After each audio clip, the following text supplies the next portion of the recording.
return to our opening story about one aspect of the threat posed by AI or artificial intelligence. You may have seen the pictures. Donald Trump struggling with police as they handcuff him. President Macron of France involved in a fistfight with demonstrators. And the Pope wearing a huge and rather inelegant bright white puffer coat. Well, they're all completely fake. But so good, it's really hard to tell the difference. Dr. Mansoor Ahmed-Rengers is a cyber expert security from Cambridge who has developed a technology called Frankli to try to get to grips with the problem. We have to keep in mind that this technology has been evolving really, really quickly. If you look at deep fakes from 6 months ago, they were in kind of uncanny valley, where they convinced some people, but they raised suspicion in other people. Uncanny valley, I like that term. Yeah. So, they weren't completely convincing, but they're becoming completely convincing. Yeah. And now the Trump ones and the Macron ones that you're talking about, especially the Macron ones, I was fooled by them. I was like, oh, this must have happened. This must have happened, and it was untrue. And of course, it's something we can smile about, but it's very, very important, very dangerous politically, because in a world of conspiracy theories where there are so many very angry people, it would be perfectly easy to create the impression that something appalling had happened or been done by somebody who is controversial when it's never taken place at all. That's right. And you can also imagine how disinformation warfare, which is now another front in conventional warfare as well. There were deepfakes of Zelensky, as I mentioned.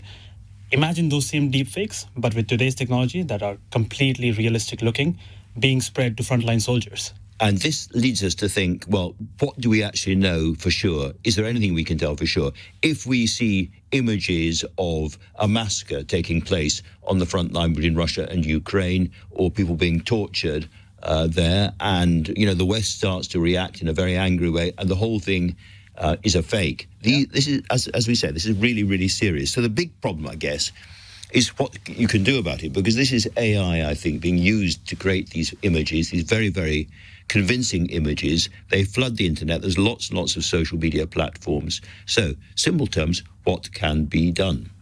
So we think that the solution is Frankli, which is our technology platform that allows you to see and upload provably real photos and videos.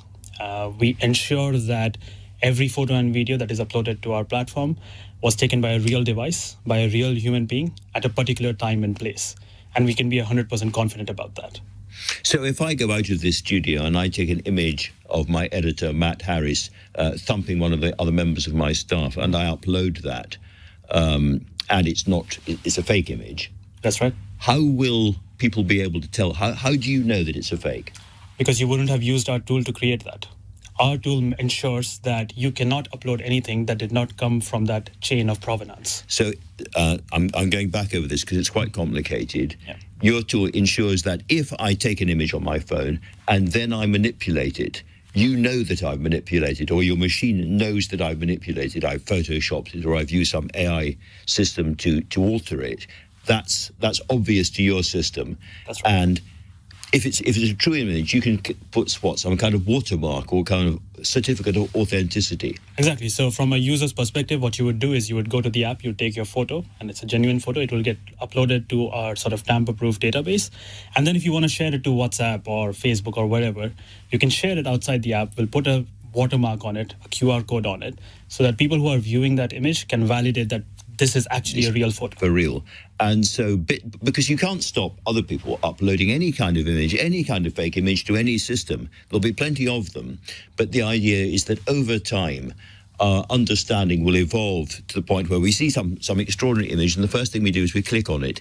And if it's not proven by this Frankli technology, then we'll say, well, it's a fake. In other words, we will assume everything is fake unless it has a certificate of authenticity. That's the world that you want to get us to. Exactly. Because the cost of creating these fakes has become so low that anyone can do it and do it for any possible scenario. The only solution that I see is that it's suspicion until given proof. It's a really, really interesting idea. And I can see that it's in many ways a very virtuous one. But how do you turn a penny? How do you make a profit?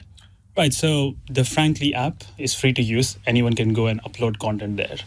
One of the ways that we can make revenue out of this is, for example, if something newsworthy is captured there, we will license that content to news organizations. And we'll say, look, you would have had to do so much validation and fact checking before you uploaded this. We're doing all of that for you. The other thing is there are a lot of enterprise users. If you're an insurance company and you do claims fulfillment over the internet, you need to make sure that a damage to a car actually happened and it's not just like done in Photoshop. I would expect to see a huge rise in fraud with these tools. We're saying integrate this into your app. You don't even have to, put the Frankli logo on it. We'll just give you the software, pay us a licensing fee, and then you can be sure that the claims are real. It's a really important day to be talking because we've just had this great open letter from Elon Musk and Steve Wozniak and many others in the AI world begging the labs to pause what they're doing for at least 6 months so humanity can look at what's going on with AI and ask whether it's outpacing us, whether it is now a danger to our civilization. Do you believe that we are at one of those sort of big inflection points or turning points in human history where we need a national, international, global conversation about this new technology? Certainly. I doubt the effectiveness of this 6-month pause, just because it will almost by necessity be voluntary. It won't be fully international. And anyone sitting in their rooms can keep developing these AI tools. It's not like a nuclear secret. People have the knowledge to make these tools themselves. So what we need is government intervention, presumably, far from light touch intervention. We need more government regulation. It's been pointed out that, for instance, we can create very, very damaging biological weapons around the world, but by and large, states have signed treaties and done deals to ensure that doesn't happen. The same thing could be done for AI, couldn't it? I doubt it. To create a biological weapon or to create a tank, you need thousands of workers in factories working. To create a large language model like the ChatGPT one, yes, you need a lot of resources, but a lot of this is open source. I can just use this. I can tweak it. I can keep doing it sitting in my own room on my laptop. So it's going to have to be a lot more. It's going to be a lot more difficult to actually enforce such a regulation. So fighting back against the dystopia that AI could produce will require, as it were, private, non-governmental organizations engaged in, I guess, a kind of constant intelligence war.